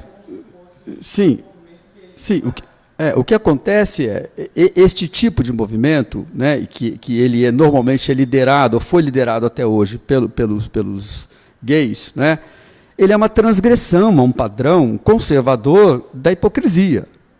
Né? Então, ele transgride um padrão. Qual é o padrão normal, né, que a gente conhece? Da traição, mas a traição escondida, né, dos casais héteros e tal, que tem uma dinâmica também normalmente muito diferente. Né? Eu sempre dou esses exemplos para mostrar que a gente é muito parecido, mas é muito diferente. Por exemplo, a história das drogas. Né? Se você fizer um estudo, eu não tenho estatística, mas se você fizer um estudo, provavelmente o uso de drogas entre heterossexuais e homossexuais é muito parecido, até uma certa idade. Por quê? Depois de uma certa idade, há uma pressão social para o hétero se casar, ter filho, sair da balada. Não estou dizendo que todos façam isso, mas assim, há uma pressão. Espera-se que, num determinado momento, né, há um movimento social, né, digamos, uma programação, um software, de que o sujeito vai casar, vai ter filho, vai ficar preocupado com o filho, etc, etc. Né? Então, quando os gays propõem modelos de relacionamento que fogem a esse padrão conservador, eles são vistos como transgressores de fato, e isso é muito ameaçador. Né? Eu tenho um amigo hétero que ele fala brincando, a gente reclama de gay, mas a gente tem inveja de gay. Né? Porque gay divide o banheiro com quem gosta, entendeu? E a gente não divide. Então, assim, realmente, os gays têm muito mais liberdade sexual exatamente porque transgridem. E isso que eu estava dizendo é engraçado, porque você vê o movimento hoje de muitos gays quererem voltar ou ser exatamente como o heteronormativo. Né? E é um direito de todo mundo. Né? Então, essa transgressão ela é ameaçadora, você entende? E aí as pessoas não conhecem, não sabem o que é. Quando a gente fala, você falou poliamor, poliamor é um nome muito vago, você tem muitas possibilidades e configurações de relações que a gente chama de não exclusivas, né? Não sexualmente exclusivas, que podem envolver sexualidade, podem envolver afeto, podem envolver, por exemplo, que é muito comum hoje, grupos que se reúnem para criar uma criança. Isso é uma coisa antiga de muitas comunidades antigas, que alguns gays estão fazendo isso hoje. Né? Gay, uma lésbica se juntam, mais um amigo e tal, e vão criar uma criança. Isso é muito ameaçador, vocês concordam? Dentro daquilo que a gente conhece como sendo para que serve o casamento, como é criar filhos, etc, etc. Né? Mas é uma realidade, porque há mais liberdade. Né? Então, eu acho que sim, a questão da sexualidade é uma questão bastante interessante. Os gays têm mais liberdade. Né? Claro que a gente não falou aqui de uma coisa muito complicada, né, que aconteceu, que eu estava falando das mudanças históricas, que foi o advento da AIDS, que mudou também muito a situação, né, e que agora mudou de novo, né, agora dos últimos anos com o coquetel, mas que foi também um determinante muito importante na vida dos homossexuais.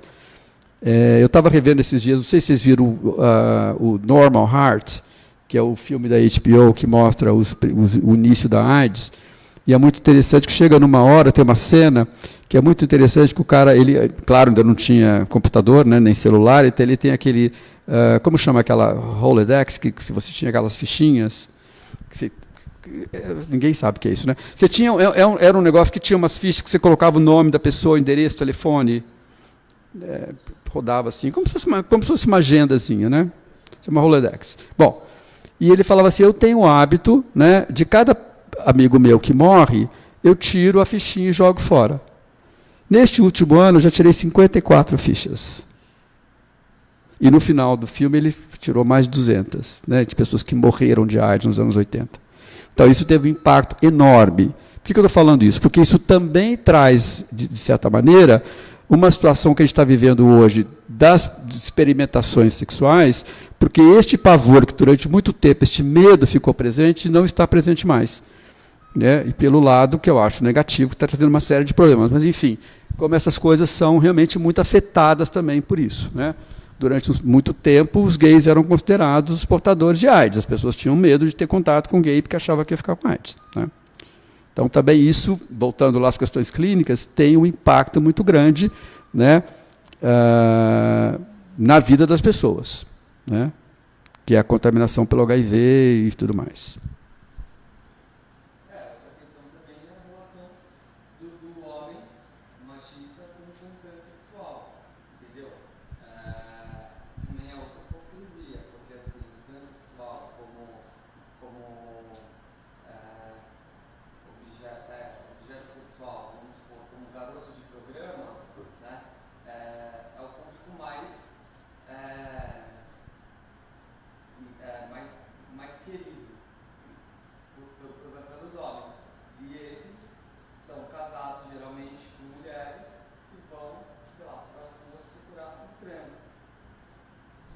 Como é que você entende isso? Como é que você, na sua experiência, entende isso? Você acha que são homens heterossexuais que vão procurar os trans? Como é que você enxerga isso? São gays. Ah.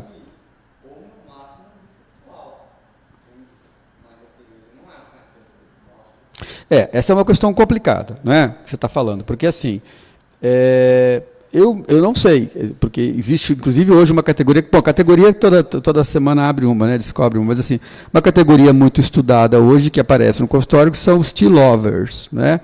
Eu já tive vários pacientes assim, que são pacientes que se identificam como sendo heterossexuais, porque o objeto de desejo deles é heterossexual, são mulheres, né?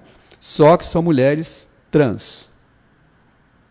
Então você vai dizer, bom, então, são gays? Eu acho que isso essa é a parte mais interessante, porque assim, a gente não sabe, quer dizer, só o sujeito pode dizer qual é a identidade dele, né? Então esse cara pode ser um gay enrustido, né? Esse cara pode ser várias coisas, mas ele pode ser um homem que goste de mulher com pinto, desculpa a expressão. É um desejo, né? Eu gosto, me apaixono, posso me relacionar com mulher que tem pinto. Só que a sociedade não permite isso, então ele tem que fazer isso escondido, né? Ele não pode realizar esse desejo dele. É um desejo possível, aquilo que eu falei agora há pouco brincando, mas que é verdade. A gente abre a caixa de Pandora e não sabe o que vai encontrar, existem muitos desejos, né? Então é complicado, porque a sociedade conservadora ela precisa rotular, definir, colocar nas categorias e tal, porque é mais fácil você lidar sabendo, né, este é o problema. Mas a sexualidade, a afetividade é muito mais complexa do que isso, né? E nesse sentido é que eu acho que a clínica homoafetiva, voltando para o tema, ela é muito rica, porque essas definições, essas caixinhas não são tão claras assim, né? Muitas vezes você recebe um paciente no consultório e ele não sabe o que ele é, de fato, né? Tanto que já existe essa categoria em inglês, né? Você bota lá, homossexual, heterossexual, bissexual e se questionando como uma categoria, porque essas coisas não são tão simples assim, né? Essa questão da orientação sexual, do desejo, porque o desejo varia ao longo da vida, né? Pode variar de pessoa para pessoa, então tem uma complexidade que eu acho muito interessante, que precisa ter uma capacidade de enxergar isso, né? E tentar compreender o que aquela pessoa que está na sua frente, o que ela está trazendo, o que significa para ela, né?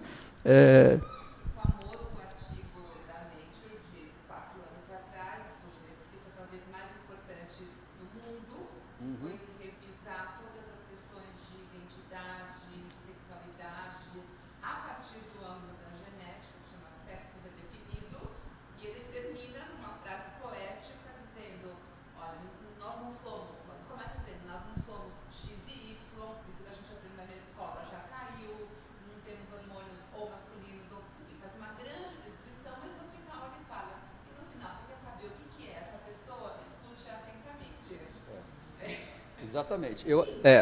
Eu acho que isso que faz, né, que é um dos temas que eu gosto de falar bastante, não é o tema aqui hoje, mas, né, que faz a chamada terapia afirmativa, né, quer dizer, a capacidade do terapeuta ter uma escuta que seja exatamente essa escuta, que não seja uma escuta pré-concebida, né, com conceitos muito definidos em relação à sexualidade, orientação sexual ou identidade de gênero, né, que isso realmente é uma construção, e claro que é uma construção coletiva, mas também principalmente uma construção subjetiva, né.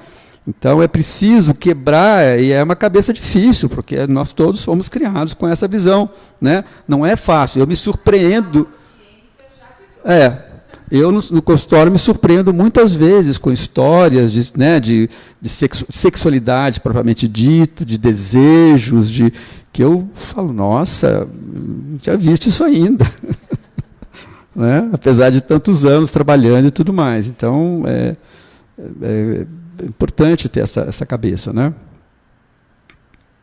Eu não sou psicóloga, mas me deparei recentemente com uma situação que eu fico imaginando o quanto vocês ouvem disso. Eu tenho uma afilhada que é transexual, passou por todo o processo, já hormônio, enfim, é um garoto, e aí ela, vou te apresentar a minha namorada. E eu esperando uma namorada, né? E quando eu me deparo com uma transexual, um transexual, um rapaz que é uma garota. Enfim, ela era uma garota que um transexual para garoto. Ela é uma mulher trans. Isso. Ela é uma mulher trans que se relaciona com um homem trans. Isso, então, exatamente, isso. E agora ela está grávida. Uhum. E aí, enfim, e aí viram, né? A família dela tá assim completamente, mas continua firme e está no propósito dela. Ela falou: não, madrinha, eu só estou grávida. Ela usou essa expressão para mim, o que foi também bastante confuso. Eu só estou usando o meu corpo em benefício da nossa relação. Uhum. Eu falei, então tá. Então, esse tá é um grande avanço, né? Porque há 10 anos atrás você não diria, então tá. Né? Então, quando a gente... talvez nem ela soubesse dessa possibilidade, né? As pessoas perguntam, mas por que tem tanto trans agora? Eu não sei, não sou estudioso, mas eu tenho uma hipótese de que eu acho que as pessoas não tinham com quem se identificar. Elas não sabiam quem elas eram. A gente não tem como se identificar se é um espelho. Né? Então, quantas bichinhas, digamos assim, quantos meninos muito femininos viveram como né, gays, porque não tinham um modelo. O sujeito vai lá na internet, ele fala quem eu sou, como eu sou, tem um monte de gente. Né? Então, isso é realmente essa questão da tecnologia, etc., mudou completamente essas relações. Né? Porque na minha época, nem existia o termo gay, mas se eu pensasse, bom, eu gosto de meninos, para quem eu vou perguntar, menor possibilidade. Né? Você tinha que ir no dicionário e aí descobrir umas coisas horrorosas. Né? Então, hoje, qualquer pré-adolescente, adolescente, clica lá, entra no site e descobre inúmeras possibilidades, para o bem e para o mal. Não estou falando que isso sempre são bom, mas tem esta possibilidade de uma identificação, dizer, não, né, eu sei quem eu sou porque eu estou vendo no outro, o outro me reconhece como tal, né, que é o princípio, enfim, da identidade. Então, nesse sentido, houve um avanço muito grande, mas é confuso, é difícil, né, porque você está misturando aí, e pode misturar mais ainda, né, você está misturando identidade de gênero, orientação sexual e papel de gênero. Então, são 3 variáveis misturadas. Essa combinação é uma combinação complicada. Né? Porque você pode ter, né, o trans, por exemplo, uma mulher trans com papel social diferente. Né? Exercendo um papel, por exemplo, que poderia ser mais comum para um homem. Então, você tem, na verdade, 3 variáveis. Né? Por isso que, para muitas pessoas, é difícil dizer quem sou eu. Muita gente não sabe ainda, não descobriu quem é. Né? Talvez nunca descubra, porque não somos muitos. Né? Então... Tem mais alguma pergunta? Claro.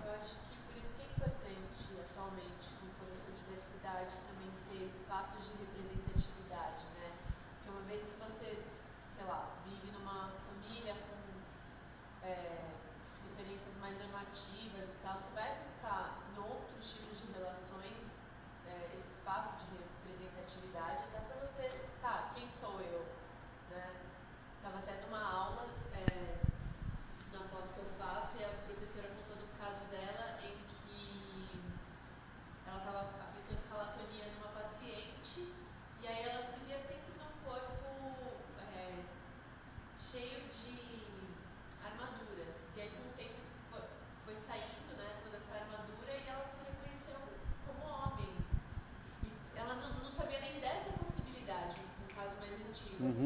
10 anos atrás. E aí elas foram trabalhando, e atualmente ela se identifica, né, não sei se ela fez algum procedimento, o que deu, mas ela se identifica enquanto homem.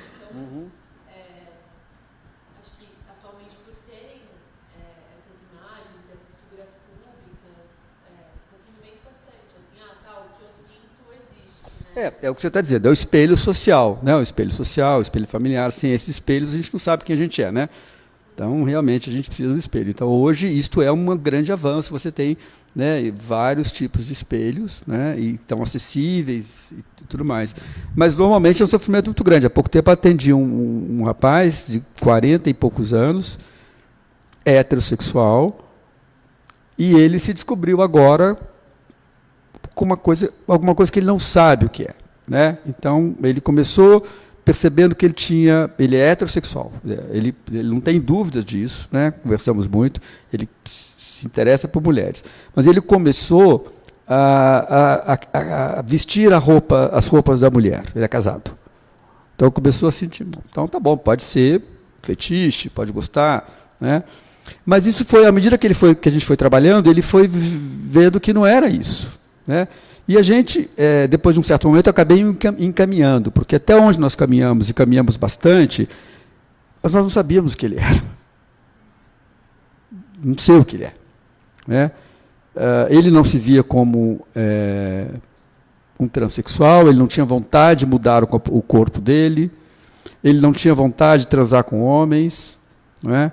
Ele tinha vontade, aí ele começou a ter sexo com a mulher, vestido de mulher, gostava, mas a mulher não gostava. Então, assim, é uma coisa complicada. A mulher não aceitava, né? Ela veio com a história dizendo, não, eu não aceito, ele é um gay rustido.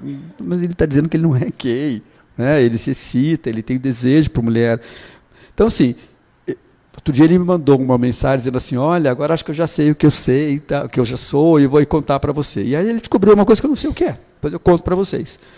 Mas, assim, é um processo muito pessoal, não é? Você oferece os vários espelhos, as várias possibilidades, e a pessoa se encaixa ou não se encaixa. Às vezes se encaixa por um certo momento, né? Que também é uma outra coisa popular. Imagina, todo bissexual é, na verdade, um gay enrustido, uma lésbica enrustida. Não é verdade, né? O bissexual pode sim ser alguém que tem desejo por pessoas de ambos os sexos, que as pessoas pensam no termo antigo da Gillette, né, que é 50-50. Olha, não é isso. Não é 50% uma coisa que eu estou precisando. O sujeito que é bissexual, ele pode ter desejo em um certo momento da vida dele por pessoas do mesmo sexo, depois por pessoas do sexo oposto, por uma determinada pessoa, independentemente do gênero, né? Então, essa possibilidade existe.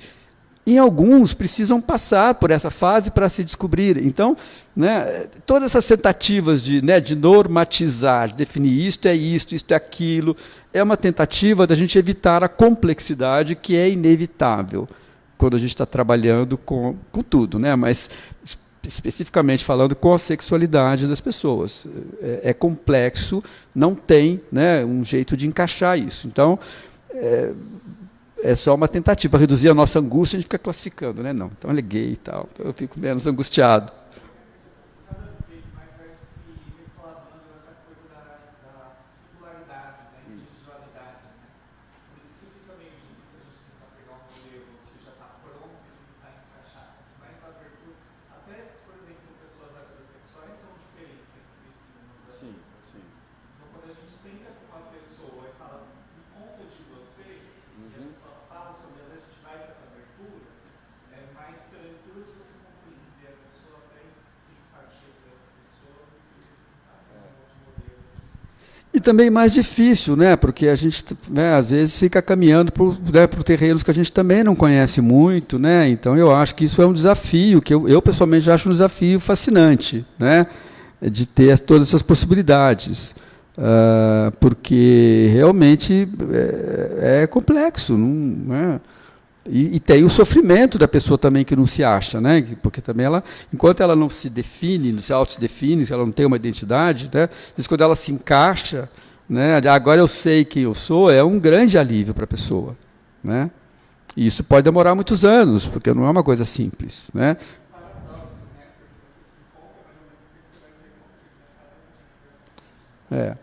Não, e essa coisa toda do social, né, das relações familiares, social, de como, né, então se a gente sabe disso, quer dizer, aquilo que a Yara falou também, quer dizer, se é difícil para um gay, para uma lésbica, imagina, né, para um transexual, que cada vez aparecem mais jovens, né, um monte de histórias de meninos e meninas com 6, 7 anos que falam, né, eu quero ser menino, eu quero ser menino.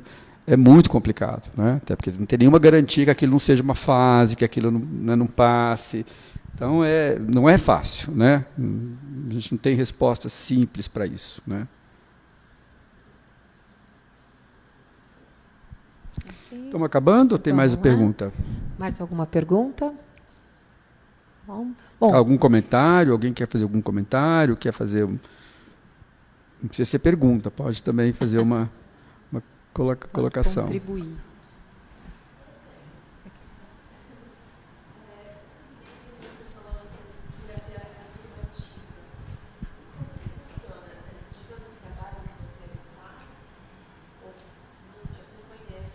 A terapia afirmativa é um nome que nem se usa mais, acabou ficando meio um nome meu, uma marca minha, porque eu sou a única pessoa que fala isso. Mas a terapia afirmativa começou muitos anos atrás nos Estados Unidos e na Inglaterra, como uma tentativa de lidar, né, ou tratar os indivíduos LGBT de uma maneira que possibilitasse a afirmação da identidade, né? Isso fazia sentido no momento em que você não tinha nada a respeito disso, né? Todas as, digamos assim, os organismos, a própria American Psychology Association, as pessoas, esses grupos não tratavam dessa questão. Então, o que acontecia? Os indivíduos, né, LGBT iam para terapia, etc., com terapeutas, analistas ou terapeutas completamente despreparados para essa questão. Então, a terapia afirmativa começou, a partir daí, a tentar olhar para esses indivíduos não como a patologia, porque até então era isso, o sujeito vai no consultório porque ele está sofrendo, porque ele é gay, né? Então, assim, a gente lida com esse sofrimento, mas também a gente vai ter um olhar não heteronormativo. Então, a terapia afirmativa era isso. Então, começou há uns 20 e poucos anos atrás, então produziu muito conhecimento, muita pesquisa, né, olhar como os LGBTs vivem, como eles se relacionam, não só a questão da patologia, digamos assim, né? Então, hoje não é um termo que se usa muito mais. Hoje, o que se usa mais lá fora, aqui no Brasil a gente não tem muito isso, são profissionais especializados em diversidade de orientação sexual e de identidade de gênero. Então, são pessoas que realmente especializam, né? E, claro, não precisam ser do grupo LGBT, não tem um lugar da fala, né? Mas é importante que, sendo ou não sendo LGBT, que aprendam essas especificidades, que discutam isso, né? Que busquem supervisão de alguém que entende. Então, realmente é uma tentativa de ter um olhar menos convencional e menos conservador, né, na clínica. Tá? Então, meu livro fala desses conceitos, basicamente, como surgiu, o que é homofobia internalizada, né, como que o terapeuta deve lidar com as suas questões, trata de questões, por exemplo, como é que é você ser um terapeuta de minoria, então você vai encontrar com as pessoas na sua comunidade. Então, muitas questões que são muito específicas de você trabalhar com minoria, que é uma coisa que é mais comum na Inglaterra e nos Estados Unidos do que aqui no Brasil, né? Não tem muito essa especialização, digamos assim, embora esteja começando, né? Você atua com esse grupo?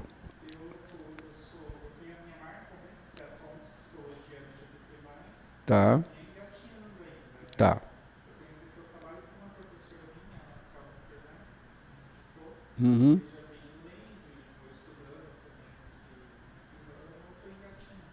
Não, eu estou, aliás, bastante contente que tem várias pessoas já mais jovens. Eu estou agora com o grupo de supervisão, com jovens. Eu falo, bom, já posso me aposentar daqui a pouco, porque já posso passar o bastão, né?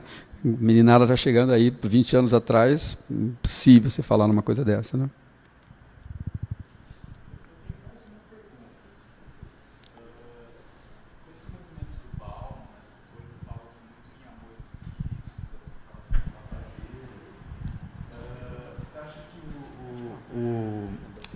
No universo LGBT, enfim, isso é mais comum, essa questão dos aplicativos, né, entre os gays, enfim.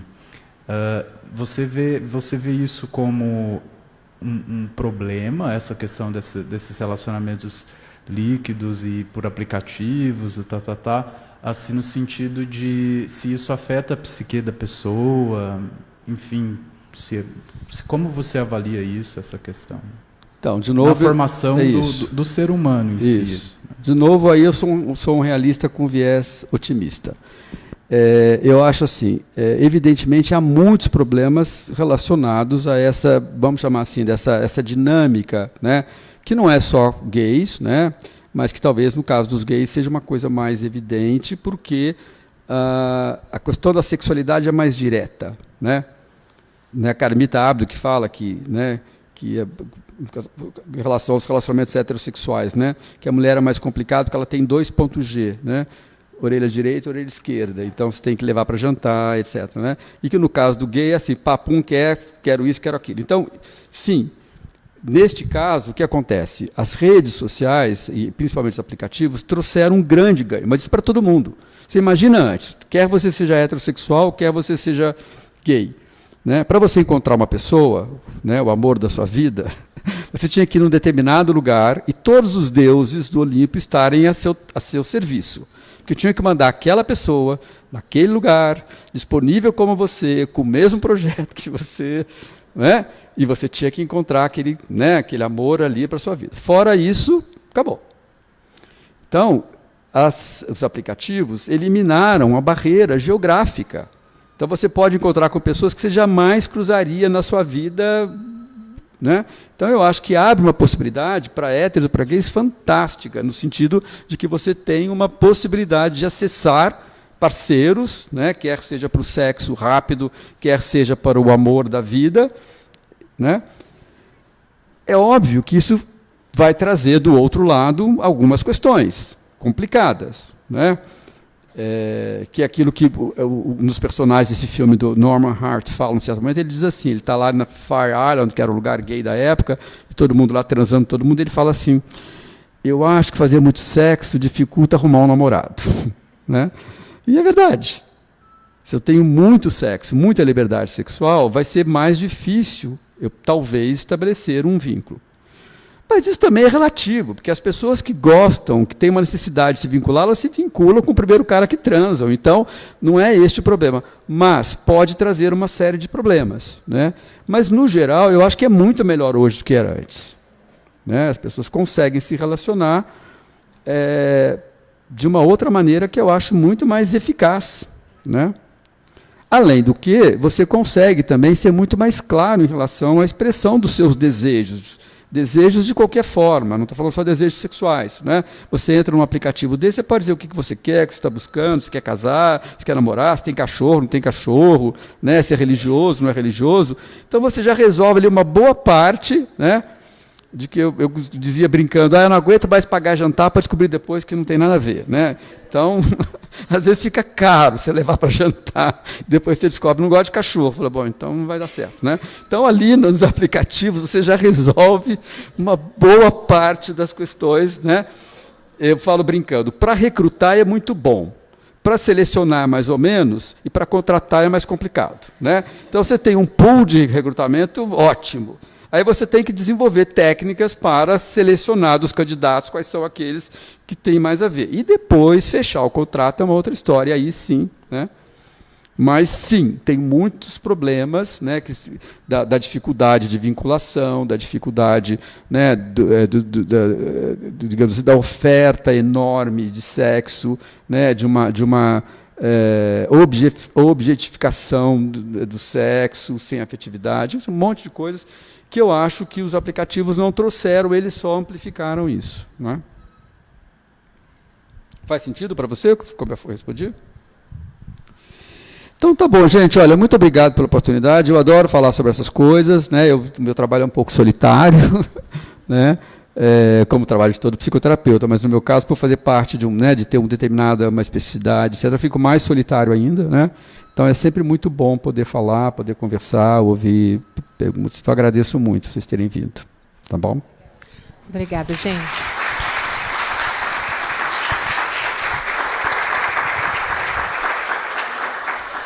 E quem desejar, a gente tem livros do Clécio, aqui vendidos aqui na sala, aqui com aquela mocinha.